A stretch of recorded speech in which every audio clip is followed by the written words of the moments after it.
যারা জীবন দিয়ে রক্ত দিয়ে সংগ্রাম করে এই দেশে ফ্যাসিবাদ উৎখাত করেছেন তাদেরকে ডেকে নিয়ে বলা হয়েছে আওয়ামী লীগকে নির্বাচন করবার সুযোগ দিতে হবে।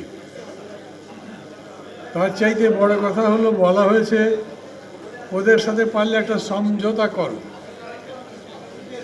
সমঝোতা মানে কি?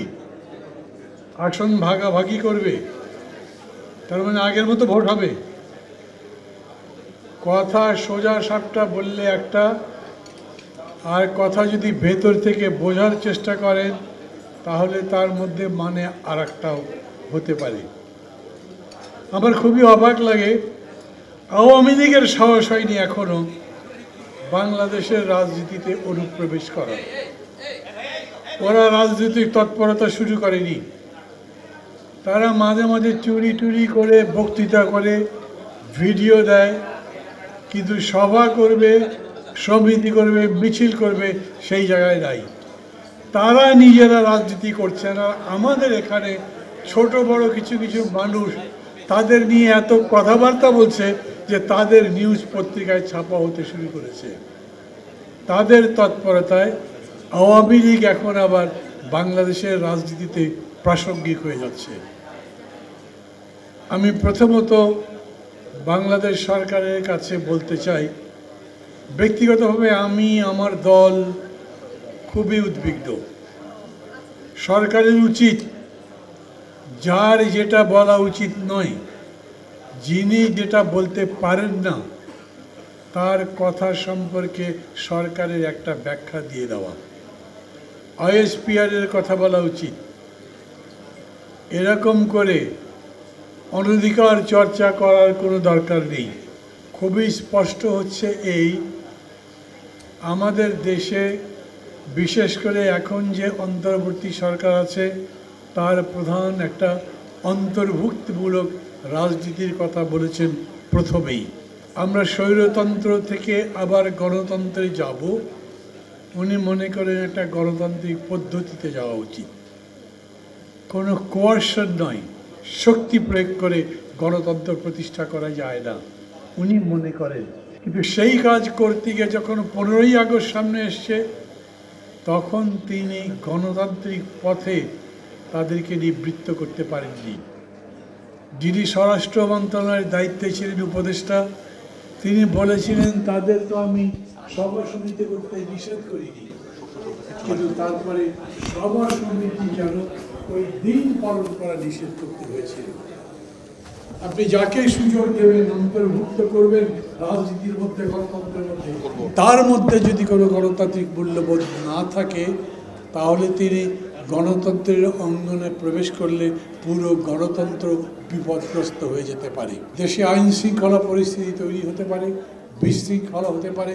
খুবই স্পষ্ট বলি, সরকার যখন মনে করছেন যে তাদেরকে রাজনীতিতে ব্যান করবেন না, তার মানে রাজনীতি করবার অনুমতি দেবেন, গ্যারান্টি আপনাদেরকেও দিতে হবে যে তারা এখানে অনুপ্রবিষ্ট হয়ে আমাদের গণতন্ত্রের বাগানটাই নষ্ট করে দেবেন না। সরকার যদি সেরকম দায়িত্ব নিতে পারেন তাহলে বলবেন, সম্পূর্ণ দায়িত্ব নিয়ে যদি বলতে পারেন তাহলে বলবেন। না হলে পৃথিবীতে রাজনৈতিক দল নিষিদ্ধ করার অনেক উদাহরণ আছে, বাংলাদেশেই আছে। আমি নিজে কোনো প্রস্তাবনা দিচ্ছি না, এই জন্যে দিচ্ছি না যে সরকার নিজেই এই ব্যাপারে বিরোধিতা করেছেন। কিন্তু তারপরেও আমি বলি, যখন আপনার প্রশাসনের মধ্যে থেকে বলা হয় যে আমরা একটা সমঝোতার নির্বাচন করব, তখন এই সমস্ত সংস্কারের নাটক তো অচল হয়ে যাবে। তখন সংস্কার নস্যাৎ হয়ে যাবে। তখন যে মুক্ত অবাধ গণতন্ত্রের চর্চা বলছে তা নস্যাৎ হয়ে যাবে। ওর মধ্যে ষড়যন্ত্র জাল বিছাবে, শক্তি অর্জন করবে। সমবেত সাথীরা, বন্ধুরা, আমি মনে করি আমাদের প্রত্যেকের এখন সজাগ হওয়া দরকার। আমরা নির্বাচন চাই কেন? এমন নয় ডক্টর ইউনূস বা কারো প্রতি আমাদের বিদ্বেষ আছে। আমরা মনে করি নির্বাচন ছাড়া গণতন্ত্র হয় না। আমরা মনে করি যত তাড়াতাড়ি নির্বাচন হয় তত তাড়াতাড়ি গণতন্ত্রের পথ সুগম হয়।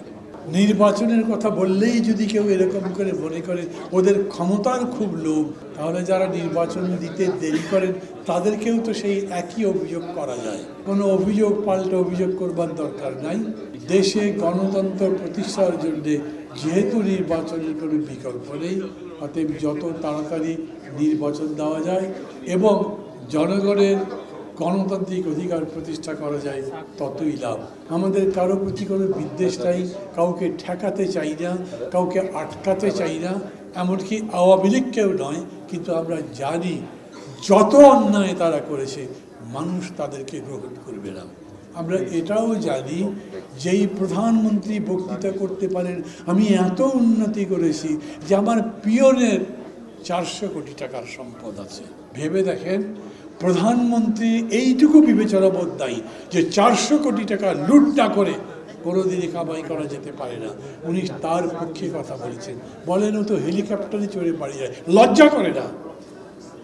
ওই কাহিনী বলবার পরে এখন এসে মানুষকে তো বলতে হবে যে ওই হেলিকপ্টার চড়া তার জন্য জায়েজ, ওই 400 কোটি টাকা বানানো তার জন্য ন্যায্য আছে, বলতে পারবে না তারা।